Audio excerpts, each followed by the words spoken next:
Bienvenue à toutes et à tous sur notre actualité politique au sein de l'Union européenne. Nicolas Maier-Rossignol se déclare candidat à la tête du Parti socialiste.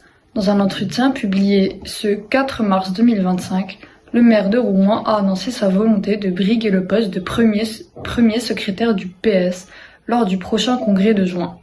Déjà candidat en 2023, il avait contesté la victoire d'Olivier Faure, mais assure aujourd'hui qu'il ne s'agit pas d'un match retour. Sa priorité, ce serait de bâtir une nouvelle force politique capable de faire face à l'extrême droite, dans un monde qu'il juge hors de contrôle.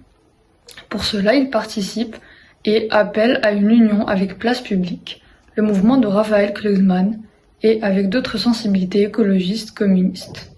En revanche, il écarte toute alliance nationale avec la France insoumise, tant que celle-ci, selon lui, poursuivra sa stratégie de brutalisation du débat public. Une position tranchée qui pourrait peser lourd dans la recomposition du PS. Le congrès du mois de juin s'annonce donc décisif pour l'avenir du parti. Qui prendra la tête du PS et quelle orientation sera choisie? Réponse dans les prochains mois.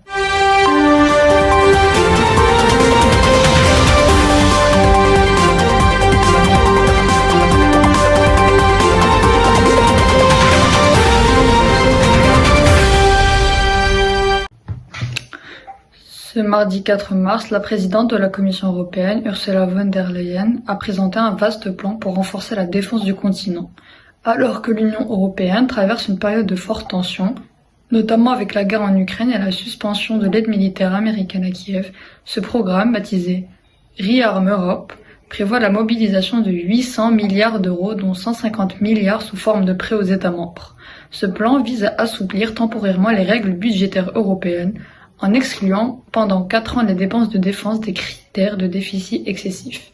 Il prévoit également des achats communs d'armement pour garantir une meilleure coordination militaire entre les pays européens et soutenir l'Ukraine. En complétant, la Commission propose de réorienter une partie des fonds européens initialement dédiés à la cohésion économique vers la défense, tout en explorant les solutions de financement privé.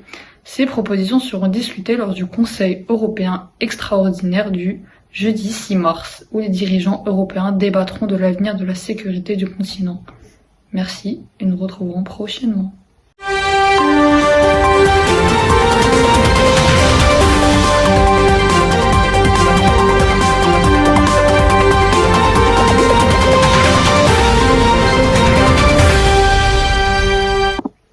Ce mardi 4 mars, des experts, décideurs politiques représentants des États membres du Conseil de l'Europe se réunissent à Strasbourg pour travailler à la modernisation du Code européen de sécurité sociale. Ce texte essentiel fixe les normes minimales pour la protection sociale, incluant les soins de santé, les allocations chômage et les pensions. Face aux mutations du marché du travail et aux défis socio-économiques, les discussions portent sur l'amélioration des mécanismes de suivi et d'alignement avec d'autres instruments européens, comme la Charte sociale européenne et les conventions de l'Organisation internationale du travail.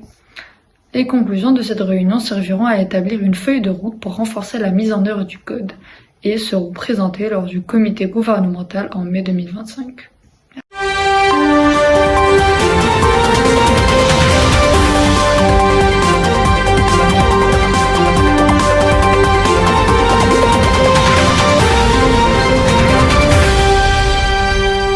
Bonjour à toutes et à tous. Le 17 janvier 2025, un article publié souligne l'enjeu stratégique de l'Europe dans la course mondiale à la 5G et à la 6G. Alors que l'adoption de la 5G progresse lentement sur le continent, l'Europe se trouve confrontée à des défis politiques et réglementaires majeurs pour rester compétitive face à l'Amérique du Nord et à l'Asie de l'Est. L'article évoque l'importance que la 5G pour l'économie européenne, qui a généré plus de 1,1 trillion d'euros en 2023. Toutefois, pour combler son retard et assurer sa place dans le futur marché 6G, l'Europe doit investir ses réformes politiques, renforcer sa chaîne d'approvisionnement et favoriser l'innovation, notamment à travers l'adoption de réseaux ouverts comme Open RAN. Alors que la 6G se profile pour 2030, elle pourrait transformer notre monde avec des applications comme la communication holographique et la mobilité autonome. Mais, pour que l'Europe prenne une position de leader, une action politique audacieuse est nécessaire. Merci de nous avoir écoutés.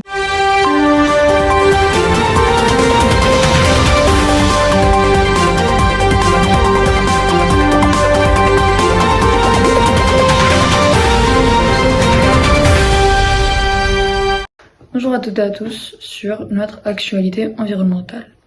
Ce 26 février 2025, un article publié concernant une innovation de l'énergie holomotrice, une forme d'énergie renouvelable. Le docteur Stig Lundbach, cardiologue, s'est inspiré du fonctionnement du cœur humain pour créer un convertisseur d'énergie holomotrice révolutionnaire.